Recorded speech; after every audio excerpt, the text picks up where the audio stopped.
Hare Krishna. Hare Krishna. Wow.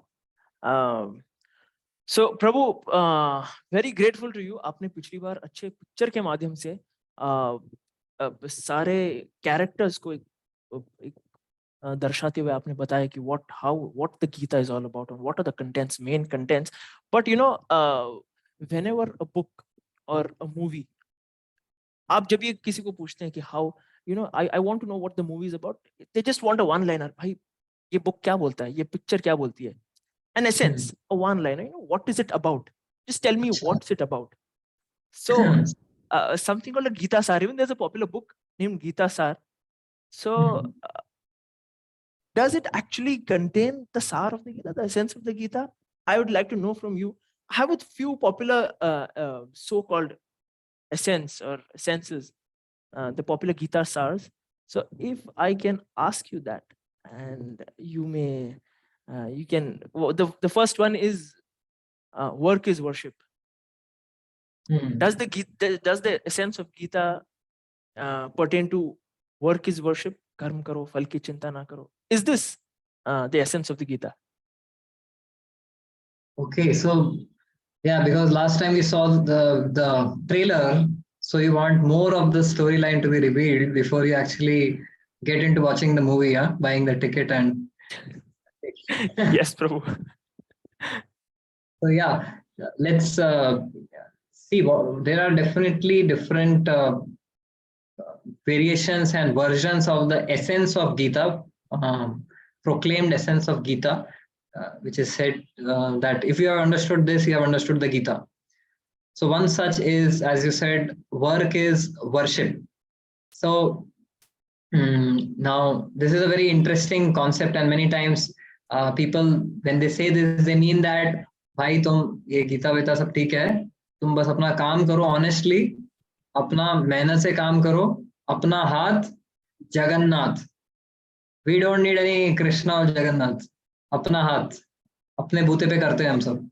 So yes, there is one such conception which says that work is worship, and this is what the essence of Gita is. So now the thing is that I would say definitely it cannot be considered as the essence of Gita, because maybe later on I can share the essence which, as per the acharyas who have commented on the Gita, what is the essence of the Gita. But let's take it on face value.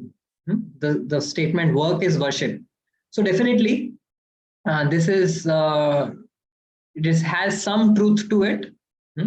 But Bhagavad Gita helps us really understand what is the quality of work that we should do and what is the quality of worship that we should do.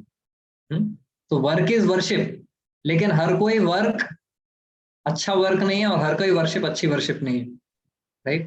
The terrorists who did the 9/11 or 26/11 attack, for them their work was actually their worship, but we know it caused so much loss of life, and definitely that kind of worship we are all praying that such worship doesn't happen in the world, right? So not all work can be considered as worship. And as far as working hard, mehnat karo. So yes, working hard, but for what purpose? Even a donkey is working very hard. Day and night, he's carrying the loads. But is it a real glorious work? Yeah, so we need to really understand the nuance of what really this work, quality of work that we should be doing, and what is the quality of worship which Krishna is recommending. Now, when we say work and worship, तो कई बार हमारा जो work है, it is more like a daydream, and our worship is like business. So let me give an example to clarify. So when one person, he bought he wanted to win a lottery. So he went to God and prayed, God, please, lottery jita do. So मुझे 1 crore का lottery जीतना है, please. So प्रार्थना किया उसने, बहुत मन्नत मांगी, व्रत रखे, सब किया, तो पहला साल लॉटरी नहीं मिला, दूसरा साल फिर से व्रत उपवास किए, तपस्या की कि भगवान लॉटरी दिला दो। 2 साल हुआ, 3 साल हुआ, 4 साल हुआ, 5 साल बाद वो इतना फ्रस्ट्रेट हो गया, बोला भगवान तुम्हारे लिए मैंने इतने व्रत उपवास किए, सोमवार से लेके रविवार तक कोई दिन मैंने नहीं छोड़ा, फिर भी मुझे आपने लॉटरी क्यों नहीं जिताया? तो भगवान ने बोला, अरे नालायक, पहले लॉटरी टिकट तो खरीद। तो first purchase a lottery ticket, do something. And so basically sometimes our work is like a daydream. We don't want it to do anything, we want God to do everything for us. And our worship is like business. We want all the profits to come from our worship, not from our work. We want all the results to come from our worship, but not from our work. So that is one extreme, daivavad, that सब ऊपर वाले पे छोड़ दो. I don't want to take up all this hard work. Another extreme is karmavad, where apna haath Jagannath. I am working hard, I am getting the results. मैं अपने पैसे का खा रहा हूँ यार, ये तुम्हारा ये मंदिर वंदिर की क्या जरूरत है? I am not indebted to any god. So that is another extreme of daivavad. But Krishna says neither of these understandings is a correct understanding. The one who is saying that, okay, my work is, I am capable and I get the results based on my work. So Krishna says, prakrite kriyamanani gune karmani sarvasha ahankara vimudata atma kartaham iti manyate. That all the strength, energy, prowess, skills for doing anything is not our own. We borrow it. Right? Even the body that we have, its abilities that we have, it's given to us at a certain point of time and then it is taken away. So we cannot take ownership and claim proprietorship on them, but someone who says this is my greatness, then ahankar, that person is not speaking, his ahankar is speaking. So, and many times such people who are this kind of a very proud, egoistic and hardworking people, their worship of their work really causes trouble to the employees working under them, if there are any. They get fried out. Their boss तो सुबह 8 बजे आते हैं, रात को 10 बजे जाते हैं, और हमको उनसे पहले पहुंचना पड़ता है और उनके बाद में जाना पड़ता है. तो ऐसी वर्शिप करवाते हैं, right? And their family also suffers because they don't want to give time to their family because their work is worship, right? So even the people around them are not so comfortable with this kind of work or worship, right? And whereas the other extreme we saw of daivavad, with the person, he doesn't want to do any hard work, he just expects God to fulfill all of his desires. So that person is also being irresponsible. So Gita doesn't recommend either of them, either daivavad or karmavad. It basically presents the hands that work and the lips that pray together. When you are working, you do everything as if you are responsible. And then when you are praying, do pray in such helpless way as if only Krishna is responsible. Only Krishna is the doer. So this blend is what Gita is recommending. And Bhagavad Gita says, like when we take the concept of work is worship, in fact, Gita says work as worship. Yat karoshi yad ashnasi yad juhosi dadasiyat yat tapasyasi kaunteya tad kurush mad arpanam. Whatever you do, Arjuna, whatever you eat, whatever you offer in sacrifice, do everything as an offering unto me.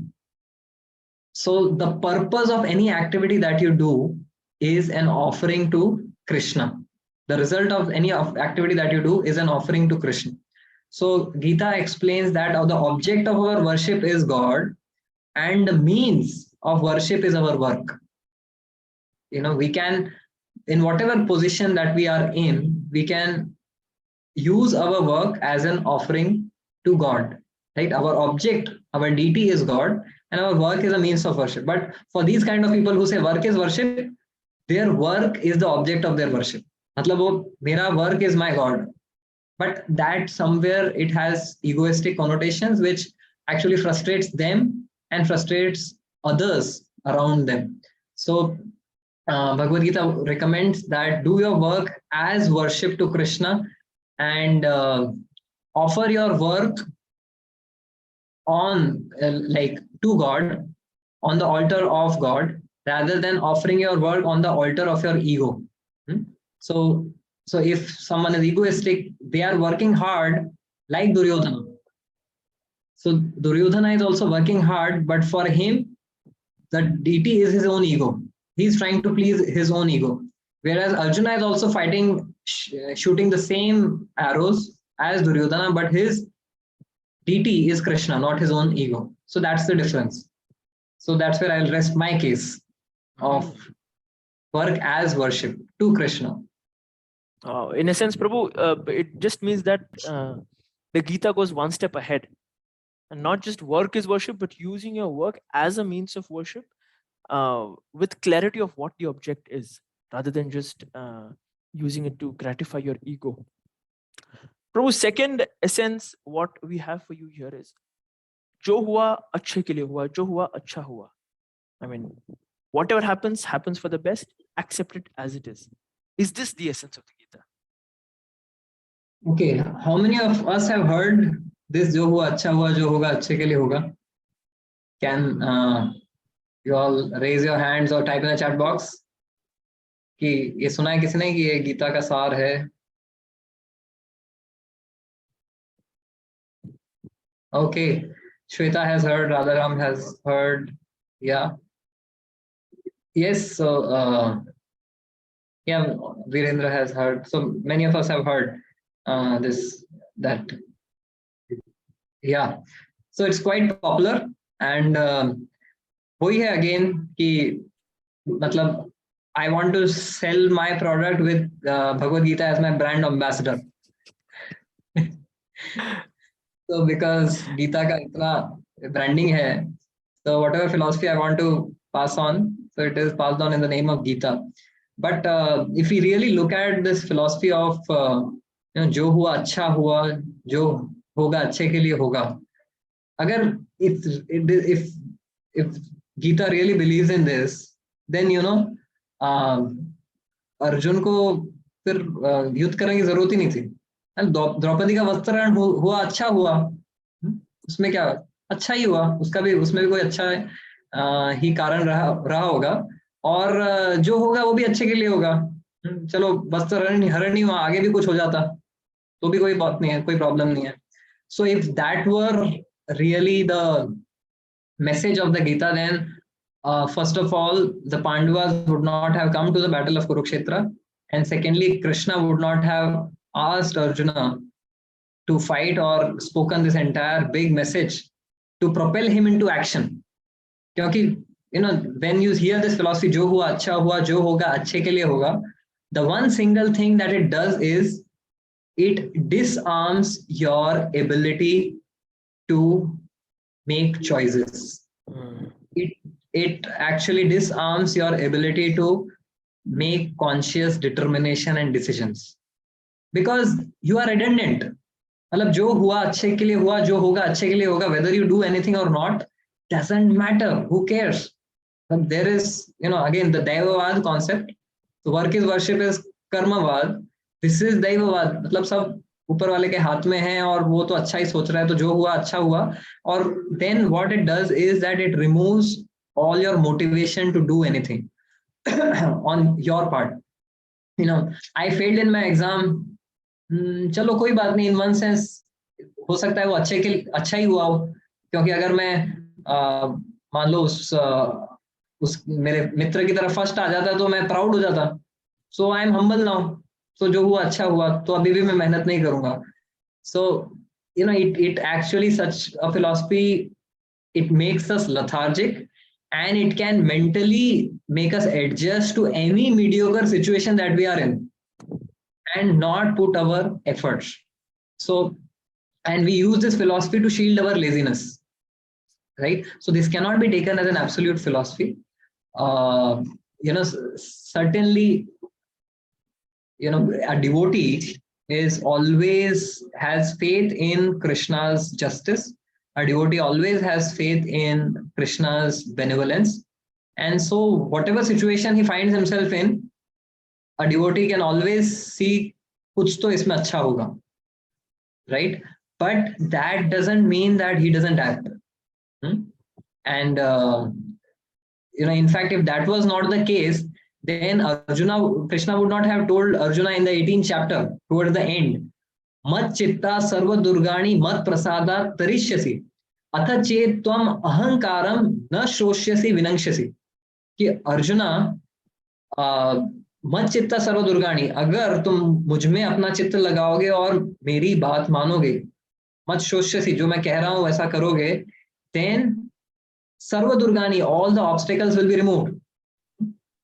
You will be able to cross over all of the difficulties and challenges by my mercy. But if you don't follow my advice, then vinangshati, you will meet destruction.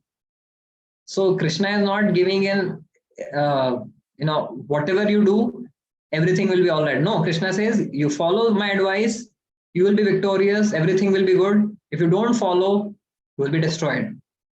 You will suffer. So Gita is a book of choices. Bhagavad Gita doesn't tell that do this, don't do this. Bhagavad Gita gives us choices and consequences. If you do this, this will happen. If you don't do this, that will happen. Now the choice is yours. It is not that whatever you do, everything, jo hua acha hua, jo hoga achhe ke liye hoga. Nahin. We need to make conscious choices based on the advice of the Gita. And then when we act based on that advice, then Krishna is there, right there with us.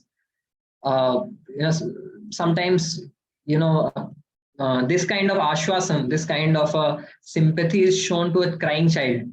बच्चा रोता है ना, तो उसने ही अपना खिलौना तोड़ दिया, and then he starts crying so that he doesn't get scolded. Then mother said, नहीं अच्छा हुआ, टूट गया, वैसे भी तेरे लिए नया खिलौना लाना था, ये बेकार है, ये गंदा है, मतलब this is a bad toy. So just to keep the child calm and so that he stops his crying, the mother says, नहीं जो हुआ अच्छा हुआ. So that may be done to sympathize with a crying child. But if we live our life based on this philosophy, that we need someone to tell us and sympathize with us and say that, नहीं जो हुआ अच्छा हुआ, जो होगा अच्छे के लिए होगा, don't cry. Then have we really grown up in life to, face reversals, to, accept our, situation and make the right choices? So if we have really grown up and become matured, we don't need this kind of sympathy. कि जो हुआ अच्छा हुआ, जो होगा अच्छे के लिए होगा. We utilize our agency of choice making and determination and act based on the advice of Krishna. So that is what I would like to share on this.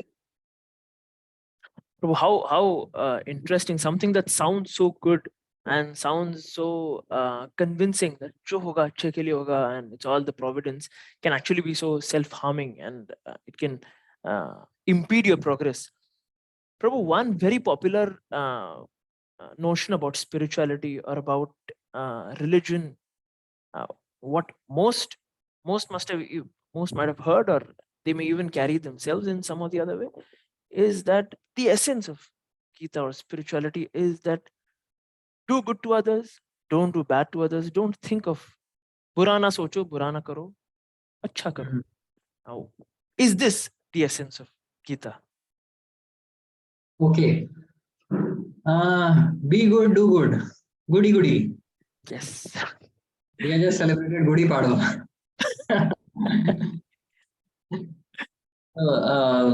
So definitely, a devotee of Krishna is always in mode of goodness. So he's always being good and always doing good. He's doing good based on the ultimate good of others. Right? So a surgeon may be using a scalpel or a scissor to cut open the body. So someone externally may feel that this is bad. Do good, be good means it should be, goody goody, all good, no, cutting and, doing No all of these, discomfort, no harm. no discomfort, no harm. But then sometimes for the greater good, you may need to do something which may appear temporarily to be uncomfortable, right? To come out of our comfort zone, right? We sometimes need to take tough calls, tough decisions. So yes, a devotee of Krishna is always in mode of goodness, so they are always good and they do good to others. But at times, what Arjuna did, we may have to do. We may have to raise our voice for justice, the way Arjuna did. He fought a battle. As a surgeon may do a surgery, cut open the body and remove the tumor, which may be all bloody and ghastly, which may not fit in the conventional understanding of goody goody. It should be goody goody. The patient should not have any pain, but no pain, no gain, right? So there may be temporarily some pain to the individuals, temporarily some pains for at the social level, but if it is for the ultimate good, based on the instructions of Krishna, then yes, we need to take up some discomfort, right? If you want to clean your room, which has been dirty for a while, you need to take some discomfort. So when you start cleaning the room, it may not be goody goody. There may be dust all around, cobwebs all around, and dust may go in your lungs, and you may start coughing and sneezing. It doesn't look good. But sometimes we need to take up those tough decisions for the ultimate good, right? So for cleaning up the mess which we only have created. So yes, I think we should all do good to others and be good to others, and the ultimate good is Krishna consciousness. Wow. Wow. Thank you for emphasizing the fact that the ultimate good is what the devotee always wishes for others. Prabhu, can I Basically, jump over? Yeah. Go ahead, Prabhu. Connecting to the previous question also of Jo hua achhe ke liye hua, and this question, good and doing good and being good. See, everything that happens to us may not be good. Everything that happens to someone may not be good. But something good may come out of it if we act based on the instructions of Krishna, based on the universal principles shared in the Bhagavad Gita. So so therefore Gita empowers us.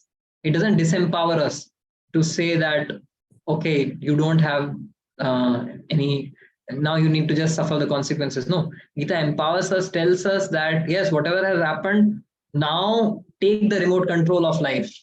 Now change your destiny, change your future. So in that sense, we can always do good and be good. Wow, an interesting way to make peace of what the common notions of being good and have this notion of jo hoga achhe ke liye hoga.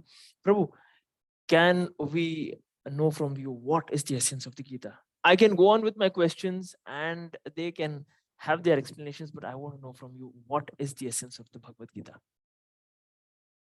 Okay, so you have turned the tables on me, huh? Ki aap in sab mein you are to find shortcomings or loopholes in all of these philosophies. Aapka kya hai batao? Bro, I like to turn the tables on you when they're on me. So excuse me for that. It's a tennis match, what it is supposed to be. So, you want a short answer or a long answer? Prabhu, जैसी आपकी इच्छा. Yes. So I'll give a short answer first. So in short, if you want to encapsulate the message of Gita, I've been like kind of meditating on it, and if I want to present it in one line, so Gita is about living, loving, and leaving. So living in this world sensitively, living in this world sensitively to our surroundings, sensitively to the laws of God, to the laws of this world, right? So Gita teaches us how to live in this world sensitively to others around us, right? Krishna tells to Arjuna in the 3rd chapter that We need to set examples. The role of a leader, the responsibility of a leader is to set an example. Yadyad acharati shrestha tatta devecharo jana sayat pramanam kurute lokastad anuvartate. So Gita teaches us how to live in this world sensitively. And then Gita teaches us how to love the Lord selflessly. We are all, the default setting of the mind in this world is selfishness. We love things and use people in this world. That's the situation we are in today. But Gita teaches us to turn the table around. Love God, love Krishna, and use everything in service of God and his children. So, patram pushpam phalam toyam yome bhaktya prayachati. Gita teaches us how we can love God selflessly without any agenda, without expecting anything from him, just offering our heart's devotion to him. So that's loving selflessly. And the third thing Gita teaches is how to leave this world smilingly, how to leave this world with a smile. And recently we saw one such exalted devotee, His Holiness Kadam Kanand Swami Maharaj, leave this world with a smile on his face, with a deep message for the entire world, right? And he said, it's just a short time for which we are separated. You all come to the spiritual world. Krishna is waiting for you, all of you there. So yes, Gita says, Anta kalecha mameva smaran muktva kalevaram. Ya prayati samadbhavam yati nasti atra samshaya. That at the last moment of one's life, when one remembers Krishna, then one definitely comes back to him. And one thinks of Krishna and always has a smile on his face. So Gita teaches us how to live in this world sensitively, love the Lord selflessly, and leave this world smilingly. So by the way, this was my short answer. Oh, so are we all in for the long answer? I'd like to hear from our participants. Are we all in for the long answer? There are many questions shooting up, but rest assured, all those questions will be taken up at appropriate times or even at the end of the session. So can I get any heads up from our participants? Yes, Supriya says, yes, definitely. Virendraji says, he is in for the long answer. Prabhu, who am I to stop you then from giving the long answer? Okay. So what I spoke was, okay, you may say that, नहीं ये तो आपका version है. जैसे किसी का version है work is worship, किसी का वर्जन है डू गुड बी गुड, जैसे किसी का वर्जन है कि जो हुआ अच्छे के लिए हुआ. ये आपका वर्जन है, मतलब आपने थोड़ा एलिट्रेशन डाल दिया इसमें. Live in this world sensitively, love the world, love the Lord selflessly, and leave this world smilingly. So this is your version. But I would like to present a framework which all the scriptures use to actually understand the essence or the core message of any book. So there is this particular framework which has been used by sages since ages to try to understand the essence of any book. It says, उपक्रमो उपसंहारो अभ्यास पूर्वता फलम अर्थवाद उपपत्ति च लिंगम तात्पर्य निर्णयम. It says that to understand the essence or core message of any text, you need to understand 6 pointers. Upakrama upasamhara, which means how does the scripture begin and how does it end. Beginning mein, what was the first scene that you saw? And what is the last scene that you see? Upakrama upasamhara. Then abhyasa. Abhyas means what is repeated. So abhyas means, you say na, practice. So whatever you repeat again and again, practice karte hain jiski. So what is repeated again and again in the text. Apurvata. Apurvata means what is something which is very unique in this text which you don't find in other places, which is a discovery which you find in that text which probably in other texts is not there. So that is something special about that text and could be the core message of that text. Then we come to the upakrama upasamhara abhyasa apurvata phalam. The fourth one is phalam. What is the fruit of reading that text? वो text पढ़ने के बाद क्या होता है? What is the falashruti that is provided, by of reading that text?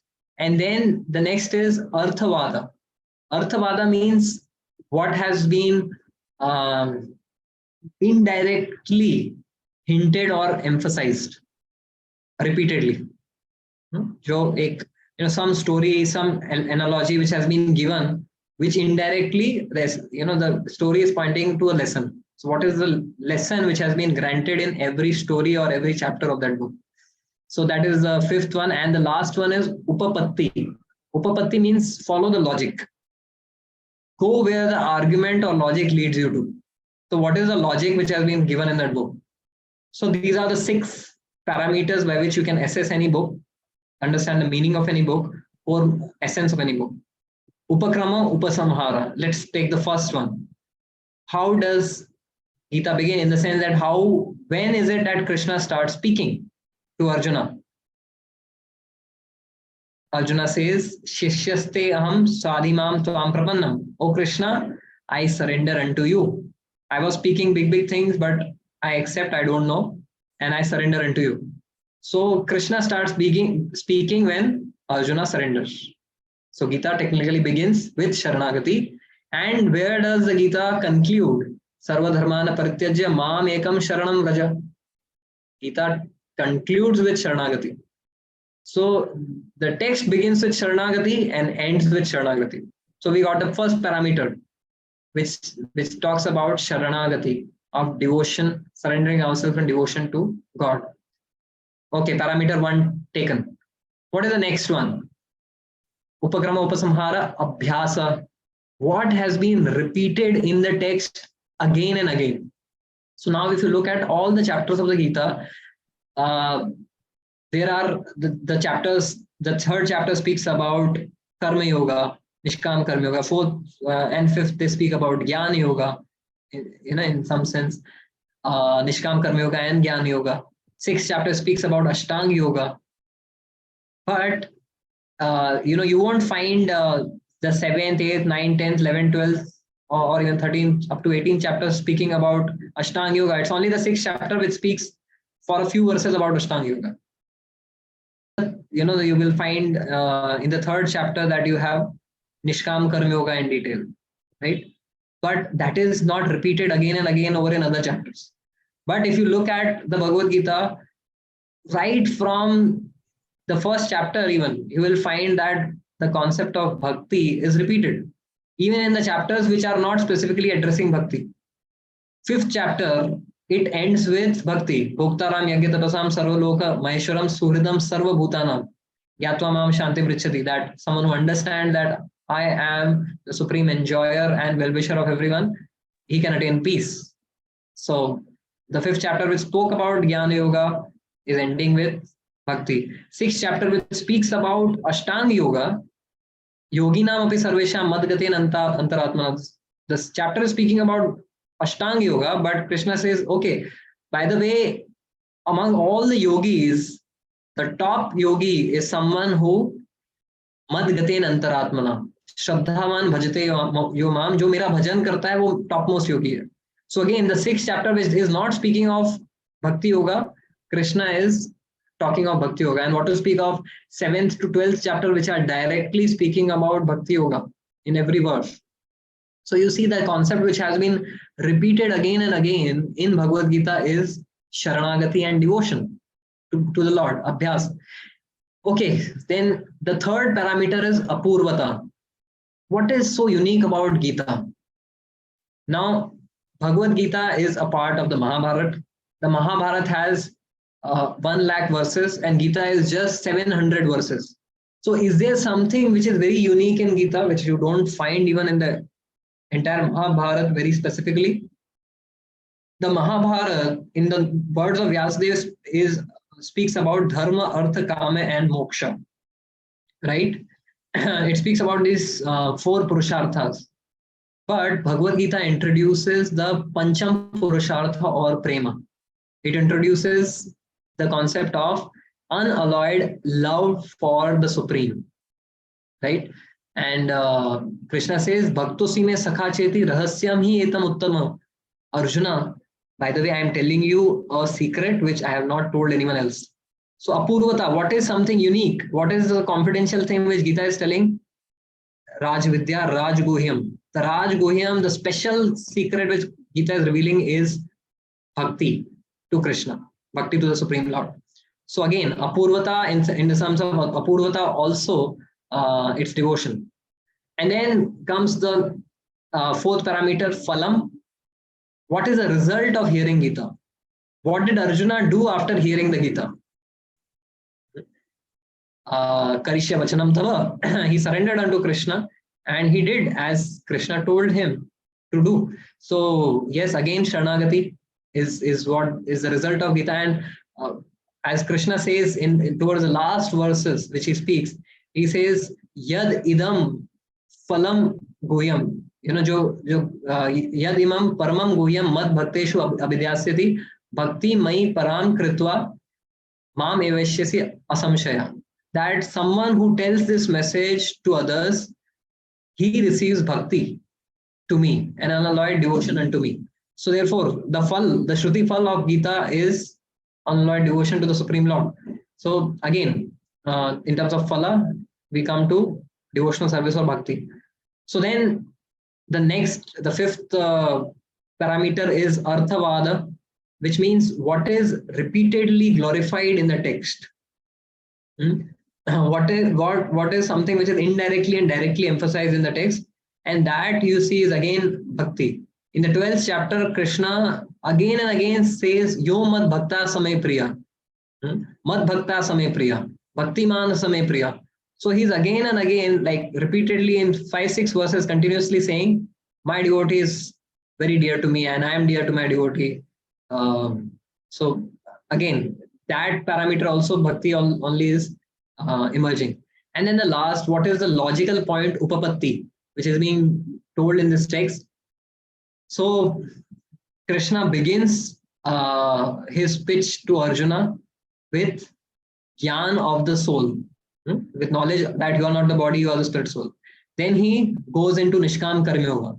Then he goes into Ashtanga Yoga. So you see how the logic is developing, right? From the knowledge of body and soul to Nishkam Karma Yoga, to Jnana Yoga, to Ashtanga Yoga, and then finally he comes to the topmost knowledge, Bhakti Yoga, which he speaks for the rest of the Bhagavad Gita. So again, we see logically, if you follow the flow of Gita, you see that it is leading you to devotion or bhakti. So sometimes people say that, okay, Swami Prabhupada ke commentary mein, he has from the beginning only um, kind of put in bhakti where it is not there. Or he has kind of extricated bhakti, which is not the core message of Gita. But actually, if you hear the Gita and read the Gita and understand the Gita properly, you see this is what is the core theme, core message, and Krishna is emphasizing again and again. And still, if we are not able to catch it, then I think there's something wrong with us, not with the message, right? So these are the 6 parameters, and we see that flow of the Bhagavad Gita is bhakti, as Virendraji has put up in the chat. Really, Virendraji has made my work so much easy, and when all of you demand long answers from Rasikaraman Prabhu, you all don't realize you all make my job of summarizing everything so difficult. But thank you, Virendraji, for that. He's very beautifully mentioned Upakram, Abhyas, Apurvata, Phalam, Arthavad, Upapatti, and that the flow of Gita is bhakti. So it's not wrong to say that the essence of the Bhagavad Gita is bhakti, or unalloyed devotion unto the Supreme Lord. So at this juncture, Prabhu, where you've made us match ready, मतलब net practice तो must हो गया हम लोगों का, where you've described in length of what the essence of the Gita is about. Could you please tell our users, of our viewers, how does the Bhagavad Gita begin? How does the Bhagavad Gita start? Okay, so are we all ready to deep dive in the Bhagavad Gita? So can we get some responses in the chat Yes. box? Let the chat box get active. Let the emojis come up. And this time a yes qualifies only if it's in bold letters, in capital letters, saying yes. Only then yes. Now there are a few yeses coming ahead. Yeah. Okay. So now we are we are ready. So I think Mansi is the most compelling. Yes, we will go by Mansi's request. So let's start. Let's see how the Bhagavad Gita begins. So the Bhagavad Gita begins with there's a MCQ with the words of Krishna, with the words of Arjuna, with the words of Bhishma, or with the words of Dhritarashtra. Okay, so the options again: Krishna, Arjuna, Bhishma, or Dhritarashtra. Okay. Dhritarashtra. So yeah, the first verse of the Gita begins with Dhritarashtra Vacha Dharmashetre Kurukshetre Samaveta Yuyutsava Mamaka Pandavaschaiva Kim Akurvata Sanjaya. So it begins with an inquiry by Dhritarashtra to his secretary Sanjaya. He asks Sanjaya in the Dharmashetra, in Kurukshetra, where my sons and the sons of that Pandu have assembled, what did they do? What exactly happened? So, while the name of the book is Bhagavad Gita, and we expect that Krishna will start speaking, the Bhagavad Gita, right from the word get, set, go, and we have Krishna speaking. But quite contrary, instead of the hero speaking, you have the villain speaking in the first verse. So how is that? Because Bhagavad Gita wants to emphasize and bring about awareness in our own life, make it very relevant for our life, that in our life also there are two dialogues which are going on. One is the external dialogue, which is what is visible, audible, and going on all around in the social media, on in the movies, in our uh, phone conversations. So so there are these two dialogues which are going on. One is the external dialogue, which is represented by the discussion between Dhritarashtra and Sanjaya, and another is the internal dialogue, which is the dialogue between Krishna and Arjuna. Right? So if you look at it, great minds,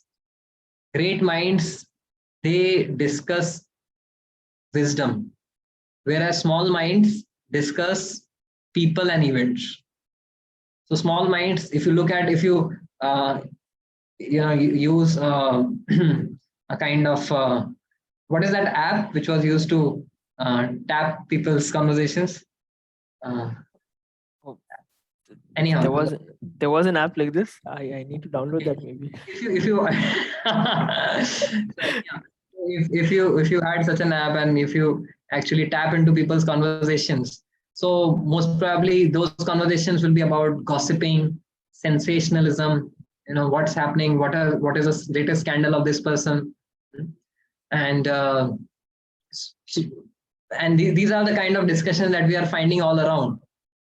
In the breaking news, from the news channels to social media, what sells is scandals, what sells is sensation, what sells is events and people. That uska kya problem hai, usne kya kiya, isne kya kiya, right? What is wrong with that person, and what happened at that place. So what people are talking of in general is about things, people, and events, basically gossiping. After 1 hour, two ladies are gossiping, and then they say, जाने दे, अपने क्या है, उसको मरने दे. So then why did you do all of that backbiting for 1 hour, or politicking for 1 hour? So that's the conversation which Dhritarashtra is doing. Dharma Kshetra, Kurukshetra. जब कुरुक्षेत्र में ये सब आए, in that place, in that event, what did these people do? So he's talking about people and events, right? Whereas Krishna and Arjuna are talking wisdom. So in our life also we have this opportunity either to talk about people, to spend our time, gossiping about different people and their scandals and their problems and their issues and their faults, or discuss about wisdom. So even if we have to discuss events and people, we discuss with a mindset of what I can learn from it. So that is a conversation which is represented by the conversation between Krishna and Arjuna, which comes up next, later on. So that's how the Gita begins with Dhritarashtra, who is very anxious and who is very eager to hear the gossip. कि भाई क्या हुआ जब वो वहां पे इकट्ठे हुए, तो क्या मेरे बेटों ने उनके बेटों को हराया कि नहीं? So that's how it begins. Wow. Prabhu, you spoke about two conversations happening, one being the external and one being the internal. The internal more towards your spiritual calling, or more towards knowing the higher meanings of life. But don't you think this is something that should come to us naturally? I mean, if I do, why should I endeavor towards it? अभी जैसा चल रहा है, मजा आ रहा है external conversations में, कभी दोस्त से बात किया, कभी किसी और से बात किया, इसके साथ क्या हुआ, इसका क्या हुआ, यहाँ पे क्या हुआ, थोड़ा बहुत मजा तो आता है, but shouldn't the internal conversation, shouldn't this come naturally to me, or should I endeavor towards it consciously? What's your take on this?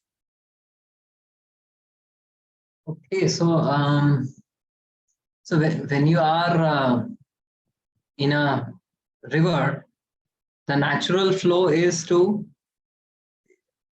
kind of sweep you down the current, right? But in order to go upstream, you need to make efforts, right? In order to cross the river, you need to put efforts, otherwise the river is going to sweep you down. So the natural flow of this world is towards negativity. It is negativity, sensationalization, and propaganda, and fault finding which sells. That's the current of this world. If you don't put any efforts, that's where we are by default unconsciously leading ourselves towards more and more negativity, right? But those who are mountain trekkers, those who are seasoned swimmers, they don't go with the flow. They know how to go against the flow. They know how to trace the heights of the mountains, although the gravity is pulling them down, right? So, and if you want to prove, if you want to really get a praman or an example of what happens when you don't put efforts for that internal conversation, then Dhritarashtra is the best example, right? So he stayed on with this external conversation. He didn't learn his lessons all through his life. He had ample opportunities. It is not that in these wisdom conversations don't come to us. The fact is that these wisdom conversations do come to us, but we keep ignoring them. And we keep flowing away with the flow of negativity and fault finding and criticism and politicking and blaming and all of those things, which are not doing any good to us. So Dhritarashtra had ample opportunities. Vyasdev and came and gave him a wisdom talk. Vidura, numerous times he spoke to Dhritarashtra to change his mindset. He gave his wisdom to Dhritarashtra. Yudhishthir spoke. Even Krishna came and spoke. He didn't learn his lessons. So intelligent people, they learn by seeing others, observing the world. People who are less intelligent, they need to be told to understand. And people who are even less intelligent, they may see, they may hear, but still they won't understand. So Dhritarashtra, even after the entire battle of Kurukshetra, where all of his sons were wiped out, he didn't change. He continued to be the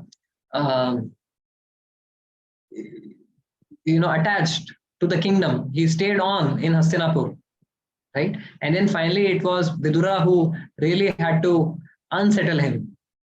So therefore, if we don't started our journey now towards that inner dialogue, it will never start, even though ample opportunities come our way. And Dhritarashtra, he represents one physical trait of Dhritarashtra. Can you say, Jai Kishan? What was one thing about Dhritarashtra? Most peculiar thing, he being physically blind. Yes. So again, we take when you look at the Gita, Gita gives us a lot of explicit and implicit meanings. So Dhritarashtra is externally blind, physically blind, but he is internally blind also. Right? More than external blindness, he has internal blindness. He is unable to see the consequences of his own actions. So that kind of a blindness, a psychological blindness, a spiritual blindness is what Dhritarashtra represents. And when you have physical blindness, you can at max harm yourself. But when you have this spiritual blindness, you end up harming not only yourself, but all the people around you. Millions of people died in the Battle of Kurukshetra for the blindness, the spiritual blindness of one person, and that is Dhritarashtra. And today there are ample such Dhritarashtra in the form of politicians, in the form of businessmen, in the form of actors and actresses who are doing their bit to cause Kurukshetras all around, right? And let me draw something on the whiteboard, that how this blindness, this concept of eyes and blindness, we can also relate to it. So here you see, I think that board is visible. Yes, Prabhu. As I told you, I am not a good artist, but I'll still.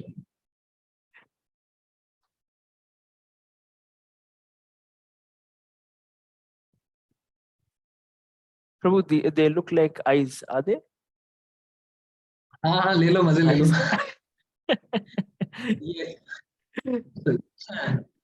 So these are the eyes. So I'll write it so that there's no doubt about it. Okay, so these are the eyes. So Dhritarashtra and all of us have these two eyes. So these are the physical eyes. Now we have spiritual eyes. What are these spiritual eyes? So these are eyes, where I stands for identity, and the another I stands for impetus.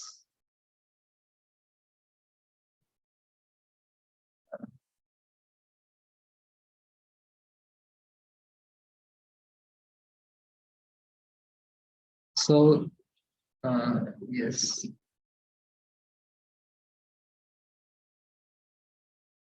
Okay, so basically you see that the physical eyes are the two eyes, and the spiritual eyes are these two eyes, the identity and the impetus.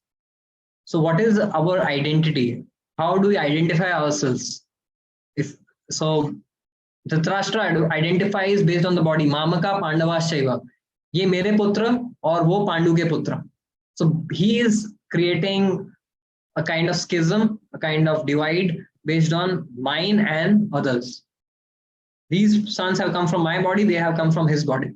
So based on a bodily identification, he is dividing the world, right?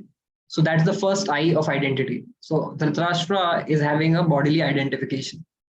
And if you look at Gita, Krishna begins with dismantling this false bodily identification. He says to Arjuna, Dehino asmin yatha dehe kaumaram yovanam jara tatha dehantara prapti dhiras tatrana muhyati, that Arjuna, we are not these bodies. Vasamsi jirnani yatha viha. This body is just the cloth which is covering the real self, the soul. So Gita begins by changing our sense of identity. Dhritarashtra was so adamant because he had the bodily conception of identity, whereas Krishna, through the message of Gita, he changed the identity from material to spiritual, from being a body to soul. And impetus is basically impetus means what is the purpose, what is your motivation behind doing what you do. So Dhritarashtra had a selfish motivation of somehow saving his chair, somehow Dhritarashtra to keep holding on to the kingdom. That was his motivation. And even if his sons had to be slaughtered and sacrificed, it was all right. So that was his impetus. Whereas Krishna changes Arjuna's impetus. Arjuna speaks of so many things: enjoyment with the family, living a happy life, good life, do good, be good. But Krishna says, no, that should not be your impetus. Your impetus should be my impetus, and that is establishment of dharma. Dharma samsthapanarthaya. So to establish justice and to establish dharma in the society, that should be your impetus or motivation. And therefore, when we read the Gita, we develop these spiritual eyes. I stands for identity, and I stands for impetus. And I also stands for the inner dialogue or the introspective dialogue. So when we have this conversation with the Bhagavad Gita, with Krishna about this identity and impetus, we gradually develop spiritual eyes by which we can actually see things as they are and get the ability to discriminate and make the right choices. Okay. Wow. This really puts things into perspective, of which the eye blindness or the letter eye blindness, which is more dangerous. You just said that eye blindness, if you are physically blind, you can at the max harm yourself or your physical self. But eye blindness, where you get your identity, impetus, and your inner dialogue wrong, that can harm a larger group of people, the larger society around you. At this stage, Prabhu, what do you feel? Should we continue our sawal jawab ka silsila, or you want to take some questions which our eager, our very interested audience has for you? In fact, yeah, there are many interesting questions. So the choice is yours. Mere sawal ya audience ke sawal? Okay, let's take audience questions. There is one very interesting question from the previous session where you described the Jagadish being the director. So in the movie of what you described, does the director Jagadish also act, or is he completely is he only the director? या कभी कभी वो बोलते यार मैं तुमको सिखाता हूँ एक्टिंग क्या है, I'll come and play the role. Wow, good question. Who is this question coming from? This question is coming from Guru Bhakti Dasi. Wow, beautiful question, Guru Bhakti from Indore, right? Thank you. Very beautiful question. So Krishna, does he just direct, or he also takes up a role? So Krishna does take up roles in this world, and basically whenever he takes up the role, he takes up the main role, and that is when he appears as an avatar. Yada yada hi dharmasya glanir bhavati bharata abhyuthanam dharmasya tadatmanam sajamiham. That I am supposed to be the director, but sajamiham, you all, because you sometimes do your acting so clumsily and slow, you do such sloppy acting, so I have to come and save the show. So Krishna has to come and appear as an avatar to really set things right, to protect, to protect the sadhus and annihilate the miscreants. So yes, Krishna does come and to teach us and to show the way, and also he goes the way. So yes, definitely. And even as Chaitanya Mahaprabhu, when Krishna comes, he becomes one of us to really be one amongst us, but at the same time teach us how do we follow the instructions of the Gita in the most in the best way. Wow. Thank you. Thank you. Prabhu. Nice question. Thank you, Guru Bhakti, for that question. Prabhu, the next question is from Virendraji. He's asking, what is the meaning of to be dependent on Krishna for the outcome of one's work? Because everything belongs to Krishna. How do you make sense of this? To be dependent on Krishna. You just explained that use your hands as if you are responsible, and your prayer, pray with as if everything depends on Krishna. Mhm. Yes, I guess when we said this question is addressed in the sense that we depend on Krishna after our work is done, when we have done our part, and then we know ultimately Krishna is my benevolent friend and well-wisher, and whatever is his will, thy will shall be done. So that's the way we are depending on Krishna. Prabhu, one very pertinent question that comes to my mind after what conversation we've just had is that the first verse that you mentioned, Dharma Kshetre Kurukshetre, where Dhritarashtra is speaking about Dharma Kshetra. It seems on the outside that he is speaking about dharma. He's worried about the upkeep of dharma, and even in the outside world. And you rightly termed him as a villain, and of course he is. You just coined the term. And even in the outside world, we at times see most of the upholders or flag bearers of spirituality, of religion, their actions not resonating with what they preach, and or at some time they tend to be sentimental but not reasonable. Yeah. How do we make sense of that? Okay, so when Dhritarashtra, it's very interesting actually for all of us to see the mindset of Dhritarashtra. So Dhritarashtra begins with dharma, the word dharma. So in the world, like how in the world can he speak about dharma?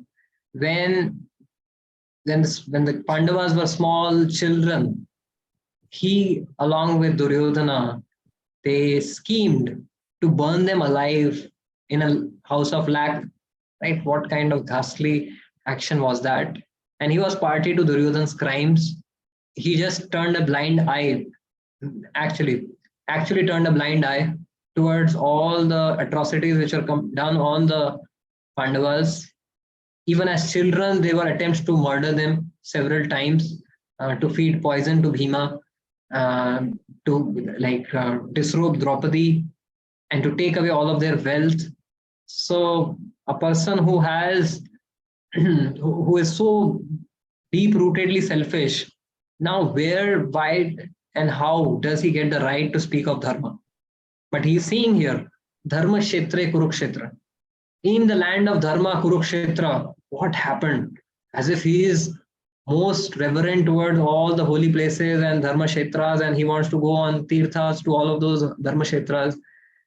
But mind you, his interest in Dharma Kshetra is not for developing that internal dialogue. His interest in Dharma Kshetra is just for furthering his external dialogue of trying to find out about the people and events, continuing furthering the gossip and control that he wants to have. And many times when you see such people who become flag bearers of dharma, of religion, of ye mera jhanda hai, and in the name of religion they commit very mean activities, then you lose faith and trust in all forms of religion. But my request to you would be, if that is something which you have been worried about, then my request to you would be, if you find that in your classroom, in your batch, there are students who bunk classes, there are students who, you bring cheat sheets during exams to just copy and write exams and get good marks, who are just interested in good marks but not in education, who are just interested in the fanfare of the college but not in the education which is being provided. What call would you take to really disassociate yourself from the education or disassociate yourself from such people?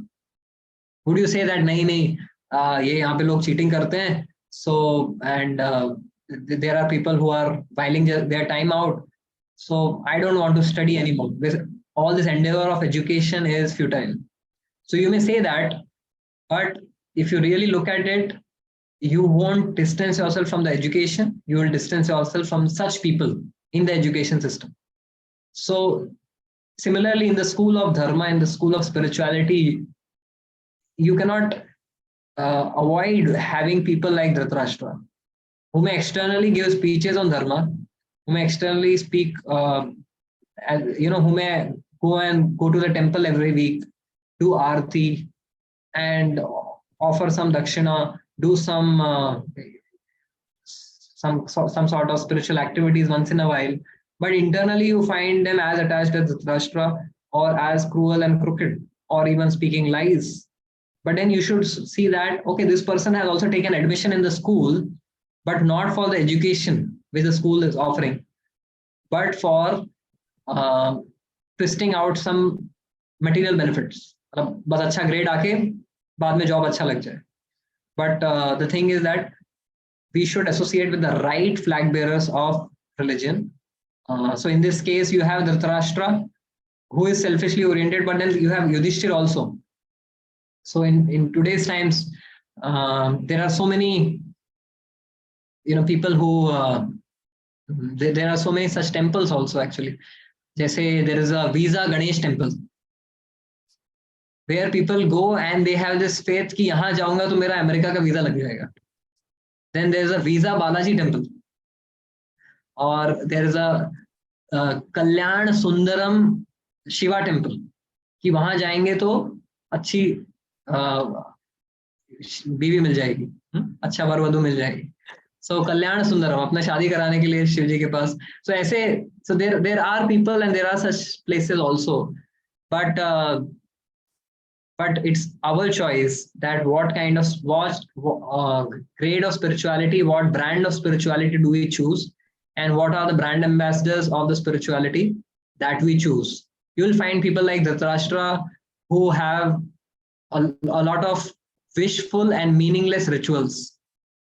They come to these temples with wishful ki visa laga do, dhanam dehi, janam dehi, putram dehi. So they will have a lot of wishes. They will be wishful, but they will do all meaningless rituals because they don't have any real purpose or meaning to life. So, and they would want the dice of probability of providence to work in their favor somehow or the other. Jaisa Dhritarashtra here wants that somehow or other, ye Kurukshetra may come to my favor. This battle in this Dharma Kshetra may favor my children. Right? So, चलो मेरा business में growth हो जाए उसके लिए भले ही मुझे कोई ज्यादा विश्वास नहीं है, पर मैं इधर जाके भगवान को एक नारियल चढ़ा दूंगा. So that is the kind of Dhritarashtra mentality, where we are just doing a set of wishful and meaningless rituals. Whereas someone who really understands the purpose of spirituality to connect to God, to offer one's, basically as we discussed, live sensitively, love selflessly, and live smilingly. When you understand this as the essence of spirituality, then you won't be caught up in such wishful and meaningless rituals, which actually cause people to lose their faith in spirituality, and especially objective-minded people. They get an excuse कि देखो, in case spirituality में ऐसे लोग हैं. So I told you all of this is just mythology. So we need to choose the right brand of spirituality and the right brand ambassadors who take us to that goal. Okay. The right brand of spirituality and the right brand ambassadors. At this stage, Prabhu, I will, Prabhu, do you want to kind of a little bit more elaborate, because the stage is set so perfectly, the right brand and the right brand ambassadors. Do you want to elaborate this on this topic right now, or you have this covered in the further sessions? Let us take in the future sessions. Perfect. All right. Even in the chat box, there are quite a few questions which I definitely feel will be relevant to our further sessions of Seeing the this podcast. question, you had said that for all situations, Gita has an answer. How can we know the answers instantly to use them? Although we may have read Gita many times. So how do we get instant coffee? So, so instant answers are on Instagram. Gita gives us the hard work to really live on a day-to-day basis, to do sadhana, and on a day-to-day basis engage in some spiritual practices on a day-to-day basis, and read the Gita every day, and answers are revealed. So let your life be an adventure trail, a treasure hunt. In a treasure hunt, you don't enter a treasure hunt कि मैं 5 minute में solve कर दूंगा और कर दूंगी, right? Then there's no fun in that treasure hunt. When there's uncertainty, when there is probabilistic uh, events happening, then the fun increases. So we need to stay assured that yes, Krishna is somewhere, close by, hidden behind a bush and watching me make my choices, and he will not let me trip down or fall down. He's there close by, and he's allowing me to develop my strength by making my choices with the best understanding of Gita that I have. And as soon as he sees that I'm going to trip down, he will immediately come and give us the answer or pick us up. But tabhi to maza hai, right? If we just get instant answers the moment we have a problem, then there's no fun. It will be boring. But with faith, when we keep on endeavoring and enduring on a day-to-day basis, then life becomes a game, the game of life, where Krishna is there on our chariot and he is guiding us explicitly or implicitly. So I guess we have done a lot today. Oh yes. I have a small question, Prabhu. You said think Dhritarashtra time had to Dhritarashtra by. has a spiritual, means the spiritual eye. What is the spiritual eye? Shiva has third eye, spiritual eye. So is that spiritual eye which is not existing in Jivas? Only Shiva has that third eye, spiritual eye. Trinetra means All Shiva of is us can Trinetra. get spiritualized. Virendra ji, Chakshudan dilo jai janme janme prabhu se. That the spiritual master gives everyone spiritual eyes. Premanjana churita bhakti vilochanena. With the salve of bhakti, all of us can get spiritual eyes. Sevon mukhe hi jivvado swayam eva suratida. That by service, all of us can get spiritual eyes. So it's not that spiritual eyes is only with Lord Shiva. Of course, Lord Shiva is the topmost Vaishnava and he can give us spiritual eyes because he is the best Vaishnava, the best Guru. So yes, we can pray to Lord Shiva to help us get the spiritual eyes. Thank you. Thank you, Prabhu. Thank you. Hare Krishna. Wow. Thank you, Prabhu, for today's session. And I believe it's time for us to wrap up our episode number 4 with the takeaway being the essence of the Gita: live sensitively, love selflessly, and live smilingly. And of course, there were many other topics discussed, and most importantly, the moment where we took our first plunge into the first verse of the Gita. And आगे देखते हैं कि ये सवाल जवाब के सिलसिले हमें आगे कैसे, how it takes us through the ocean of the Gita. And I'm sure it will be a memorable, a beautiful swim for all of us. And thank you, Prabhu. Thank you for being that for being that guide for us, who will take us through this ocean. I'm with you. But definitely we will leave you smilingly today. Smiling again in the next session. Thank you. Prabhu. Thank you. And I'd like to extend my thanks to all our members of the audience for your beautiful questions, for your attention, and for your contribution to our session today. And I hope to see you all in even larger numbers for our forthcoming sessions. Thank you, everyone. Thank you, Rasik Raman Prabhu.